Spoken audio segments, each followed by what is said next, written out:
ఏంటి మళ్ళీ ఇన్స్టాగ్రామ్ వచ్చిందని చూస్తున్నారు. అసలు ఏం జరిగిందంటే మదనపల్లి 7 ఏళ్ళ అమ్మాయిది అది అప్లోడ్ చేసి పడుకునేసరికి చిన్న అమ్మాయి కదా ఐడి ప్రూఫ్ అడిగిందనమాట. నేను ఇన్స్టాగ్రామ్ క్రియేట్ చేసేటప్పుడు ఈ పాస్పోర్ట్తో చేశాను. దీని తర్వాత ఈ పాస్పోర్ట్ వచ్చింది, తర్వాత ఈ పాస్పోర్ట్ వచ్చింది. నేను మర్చిపోయి నిద్రమత్తులో ఈ పాస్పోర్ట్ అప్లోడ్ చేశాను. అప్లోడ్ చేస్తే ఐడి డస్ నాట్ మ్యాచ్ అంటది.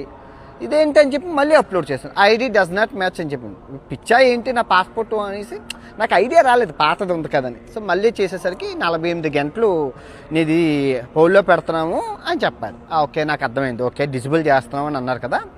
అయితే చిన్న సరదాగా ఒక గేమ్ ఆడదాం అసలు ఎలా ఉంటుంది అని చెప్పి నాది పోయిందని నాటకాలు.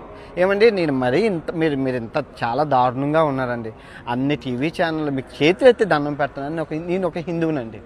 నేను హిందువుని. ఫస్ట్ ఆఫ్ ఆల్ వినాయకుని పట్టుకొని చెప్తాను, నేను ఒక హిందువుని. నేను ఏ పాపం చేయలేదు, దేవుడి మీద ఒట్టేసి చెప్తున్నాను. నేను ఏ పాపం పుట్టెరిగి ఒక చేమకి కూర హాని చేయలేదు. దానం పొద్దున్న లెగిస్తే దానం ఈరోజు కూడా దానం చేశానండి. రోడ్డు మీద వాళ్ళకి నేను ఎవరికి అన్యాయం చేయలేదు. 80 లక్షల రూపాయలు ఈ దేవుడి చేతితో ఇచ్చాను. మీరు 80 లక్షల ప్రూఫ్ కావాలంటే చూపిస్తాను. నేను ఒక్కొక్క వీడియో చేస్తాను, ఎవరెవరికి ఇచ్చాను ఏంటి అనేది మీరు చూద్దరు.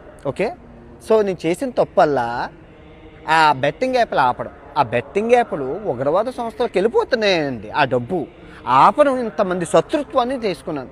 టీవీ ఛానల్ మరీ దారుణం అండి. అన్ని టీవీ ఛానల్ మీకు మరీ నేను ఒక హిందువుని. నేను ఏ మతానికి సంబంధించిన నేను హిందువుగా పుట్టాను.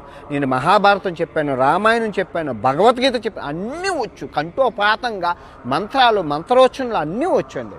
మీరు మరీ హిందువుని కాదని చెప్పి దేవుణ్ణి తిట్టాను అని నిరూపిస్తా 10 లక్షల నజరానా బహుమతి ప్రకటించానా? నేను తిట్టానని ప్రూవ్ చేయండి, ఏ లాయర్తోనో అనిపించండి. మాట దొర్లింది. మాట దొరలదా చెప్పే క్రమంలో ఎవరికి చెప్పే క్రమంలో మాట దొరలదా? మరీ దారుణం అండి. ఫుల్ వీడియో ప్రపంచ యాత్రికుడు ఛానల్లో పెట్టాను, ఎప్పటిలాగే చూడండి.